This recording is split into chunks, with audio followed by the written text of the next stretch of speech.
ओम श्री परमात्मने नमः। श्रीमद् भगवद गीता साधक संजीवनी।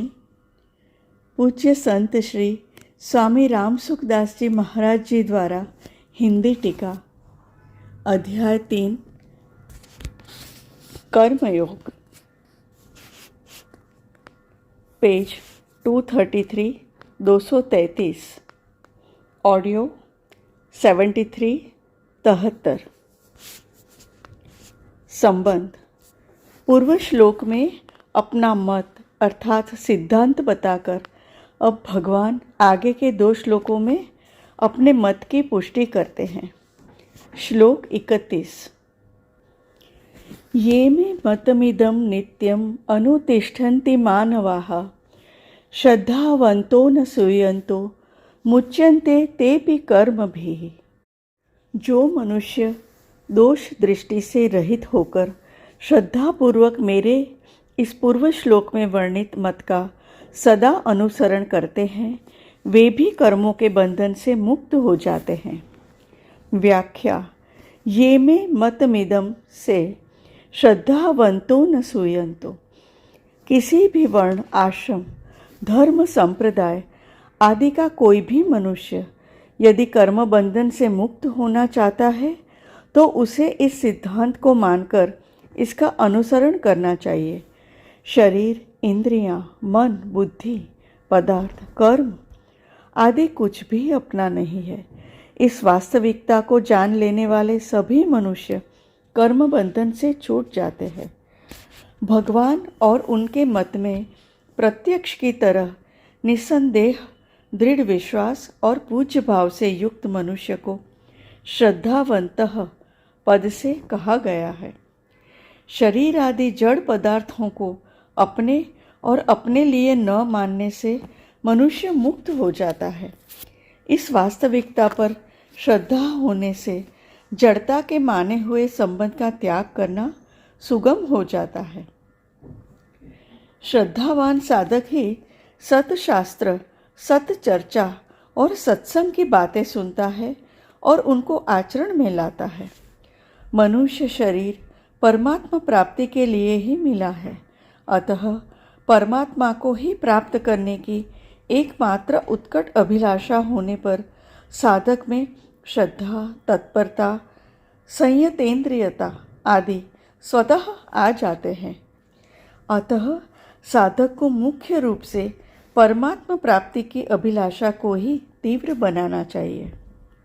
पीछे के अर्थात 30वें श्लोक में भगवान ने अपना जो मत बताया है उसमें दोष दृष्टि न करने के लिए यहाँ अनसूयंतः पद दिया गया है। गुणों में दोष देखने को असूया कहते हैं। असूया अर्थात दोष दृष्टि से रहित मनुष्यों को यहाँ अनसूयंतः कहा गया है। जहाँ श्रद्धा रहती है वहाँ भी किसी अंश में दोष दृष्टि रह सकती है। इसलिए भगवान ने श्रद्धावंतः पद के साथ अनसूयंतः पद भी देकर मनुष्य को दोष दृष्टि से सर्वथा रहित अर्थात पूर्ण श्रद्धावान होने के लिए कहा है। इसी प्रकार गीता श्रवण का महात्म्य बताते हुए भी भगवान ने श्रद्धावाननसूयश्च अध्याय 18 श्लोक 71 पद देकर श्रोता के लिए श्रद्धायुक्त और दोष दृष्टि से रहित होने की बात कही है। भगवान का मत तो उत्तम है, पर भगवान कितनी आत्मश्लाघा, अभिमान की बात कहते हैं कि सब कुछ मेरे ही अर्पण कर दो, अथवा यह मत तो अच्छा है पर कर्मों के द्वारा भगवत प्राप्ति कैसे हो सकती है। कर्म तो जड़ और बांधने वाले होते हैं। आदि आदि भाव आना ही भगवान के मत में दोष दृष्टि करना है। साधक को भगवान और उनके मत दोनों में ही दोष दृष्टि नहीं करनी चाहिए। वास्तव में सब कुछ भगवान का ही है, परंतु मनुष्य भूल से भगवान की वस्तुओं को अपनी मानकर बंध जाता है और ममता कामना के वश में होकर दुख पाता रहता है। अतः इस अपनेपन का त्याग करवाकर मनुष्य का उद्धार करने के लिए कि वह सदा के लिए सुखी हो जाए। भगवान अपनी सहज करुणा से सब कुछ अपने अर्पण करने की बात कहते हैं। अतः इस विषय में दोष दृष्टि करना अनुचित है। यह तो भगवान का परम सौहार्द, कारुण्य, वात्सल्य ही है कि अपने में कोई अपूर्णता अर्थात कमी और आवश्यकता न होने पर भी केवल मनुष्य के कल्याणार्थ वे समस्त कर्मों को अपने अर्पण करने के लिए कहते हैं। भगवान का मत ही लोक में सिद्धांत कहलाता है।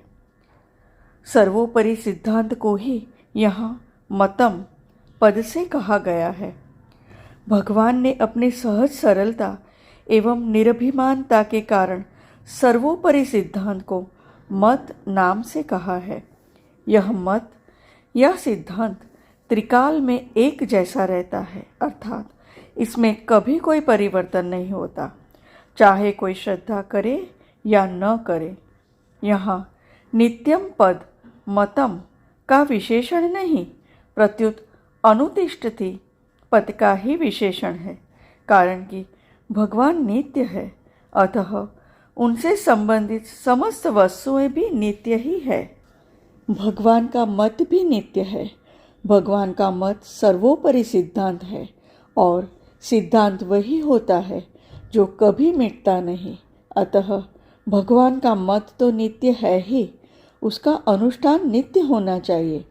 इसलिए यहाँ क्रिया विशेषण नित्यम पद देने का तात्पर्य है भगवान के मत पर नित्य निरंतर सदा स्थित रहना तथा इसके अनुसार अनुष्ठान करना।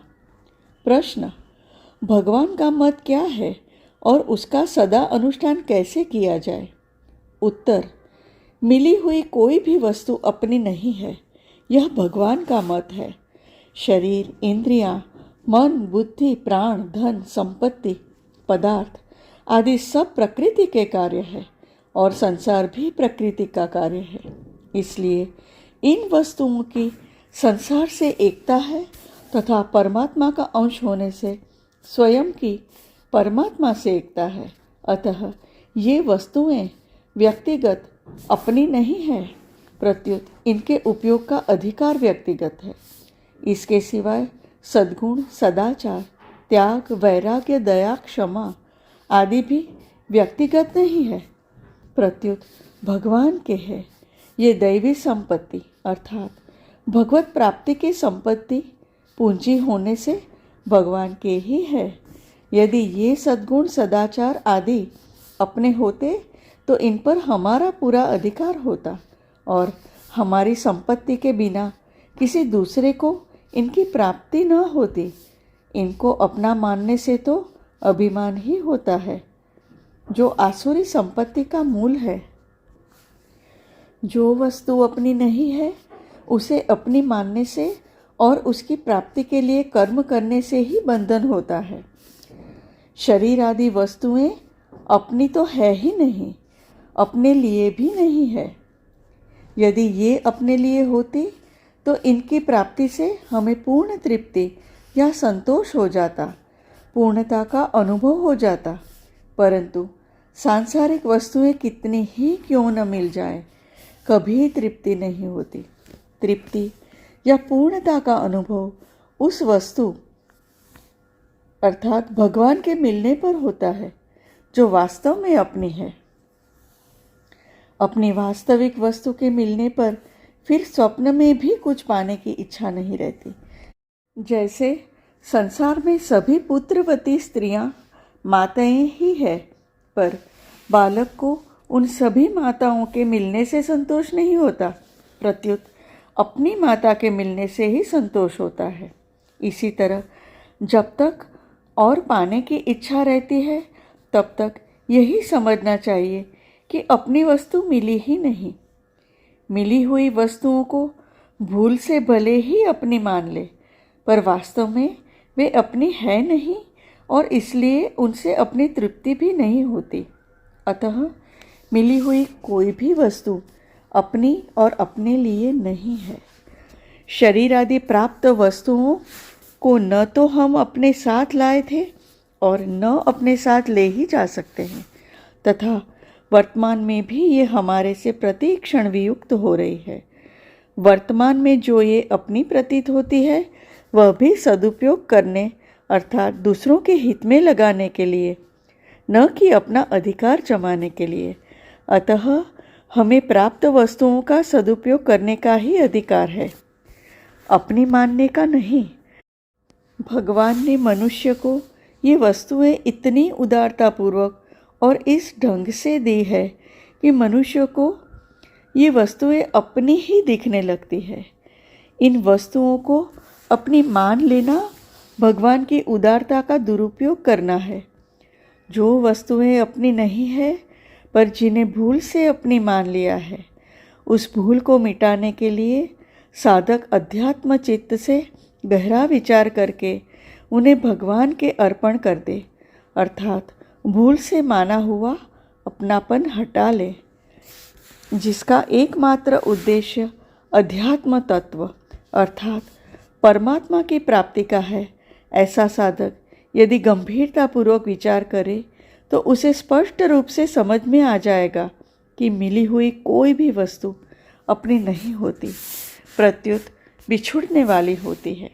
शरीर, पद, अधिकार, शिक्षा, योग्यता, धन, संपत्ति, जमीन आदि जो कुछ मिला है संसार से ही मिला है और संसार के लिए ही है। मिली हुई वस्तुओं को चाहे संसार अर्थात कार्य का माने, चाहे प्रकृति अर्थात कारण का माने और चाहे भगवान अर्थात स्वामी का माने, पर सार अर्थात मुख्य बात यही है कि वे अपनी नहीं है। जो वस्तुएं अपनी नहीं है वे अपने लिए कैसे हो सकती है। साधक को न तो कोई वस्तु अपनी माननी है और न कोई कर्म ही अपने लिए करना है। अपने लिए किए गए कर्म बांधने वाले होते हैं। अध्याय 3 श्लोक 9 अर्थात यज्ञ निष्काम भावपूर्वक परहित के लिए किए जाने वाले कर्तव्य कर्म के अतिरिक्त अन्य अपने लिए किए गए कर्म मनुष्य को बांधने वाले होते हैं। यज्ञ के लिए कर्म करने वाले साधक के संपूर्ण कर्म संचित कर्म भी विलीन हो जाते हैं। अध्याय 4 श्लोक 23 भगवान समस्त लोगों के महान ईश्वर अर्थात स्वामी है, सर्वलोक महेश्वरम। अध्याय 5 श्लोक 29 जब मनुष्य अपने को वस्तुओं का स्वामी मान लेता है तब वह अपने वास्तविक स्वामी को भूल जाता है, क्योंकि वह अपने को जिन वस्तुओं का स्वामी मानता है उसे उन्हीं वस्तुओं का चिंतन होता है। अतः भगवान को ही विश्व का एकमात्र स्वामी मानते हुए साधक को संसार में सेवक की तरह रहना चाहिए। सेवक अपने स्वामी के समस्त कार्य करते हुए भी अपने को कभी स्वामी नहीं मानता। अतः साधक को शरीर, इंद्रियां, मन, बुद्धि, पदार्थ आदि को अपना न मानकर केवल भगवान का मानते हुए अपने कर्तव्य का पालन कर देना चाहिए। कर्म करने में निमित्त मात्र बन जाना चाहिए। अपने में स्वामी पने का अभिमान नहीं करना चाहिए। करने के बाद लाभ हानि, मान अपमान, सुख दुख आदि जो कुछ आए उनको भी साधक भगवान का ही माने और उनसे अपना कोई प्रयोजन न रखे। कर्तव्य मात्र प्राप्त परिस्थिति के अनुरूप होता है। परिस्थिति के अनुरूप प्रसन्नतापूर्वक अपने कर्तव्य का पालन करता रहे, यदि भगवान के मत का सदा अनुसरण करना है। मुच्यन्ते तेपि कर्म भी। भगवान अर्जुन से मानो यह कहते हैं कि मैं तुम्हें तो सर्वस्व मेरे अर्पण करके कर्तव्य कर्म करने की स्पष्ट आज्ञा दे रहा हूँ। अतः मेरी आज्ञा का पालन करने से तुम्हारे मुक्त होने में कोई संदेह नहीं है, परंतु जिनको मैं इस प्रकार स्पष्ट आज्ञा नहीं देता हूँ वे भी अगर इस मत अर्थात मिले हुए को अपना न मानकर कर्तव्य कर्म का पालन करना के अनुसार चलेंगे तो वे भी मुक्त हो जाएंगे, कारण कि यह मत ही ऐसा है कि चाहे मुझे माने या न माने, केवल इस मत का पालन करने से ही मनुष्य मुक्त हो जाता है। परिशिष्ट भाव। भगवान का मत ही वास्तविक और सर्वोपरि सिद्धांत है, जिसके अंतर्गत सभी मत मतांतर आ जाते हैं। परंतु भगवान अभिमान न करके बड़ी सरलता से, नम्रता से अपने सिद्धांत को मत नाम से कहते हैं। तात्पर्य है कि भगवान ने अपने अथवा दूसरे किसी के भी मत का आग्रह नहीं रखा है, प्रत्युत निष्पक्ष होकर अपनी बात सामने रखी है। मत सर्वोपरि नहीं होता, प्रत्युत व्यक्तिगत होता है। हर एक व्यक्ति अपना अपना मत प्रकट कर सकता है, परंतु सिद्धांत सर्वोपरि होता है, जो सबको मानना पड़ता है।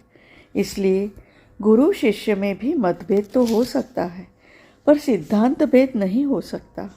ऋषि मुनि दार्शनिक अपने अपने मत को भी सिद्धांत नाम से कहते हैं, परंतु गीता में भगवान अपने सिद्धांत को भी मत नाम से कहते हैं। ऋषि मुनि दार्शनिक आचार्य आदि के मतों में तो भेद अर्थात मतभेद रहता है, पर भगवान के मत अर्थात सिद्धांत में कोई मतभेद नहीं है। हरि ओम।